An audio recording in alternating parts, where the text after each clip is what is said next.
How to rent a car on booking.com. Now, in order to rent a car on booking.com, just simply open your booking.com app and then you will see the option of car rental directly from the homepage. Tap to car rental, and once you tap in there, you just simply need to search for a specific location and date and time. And after that, you can also search for the driver's age. You can customize that and tap to search button after this.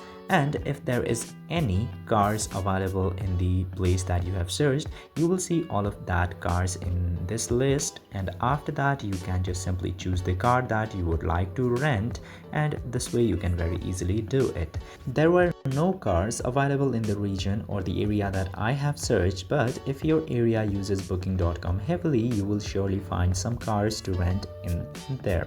I hope this video was informative. If yes, don't forget to hit that subscribe button.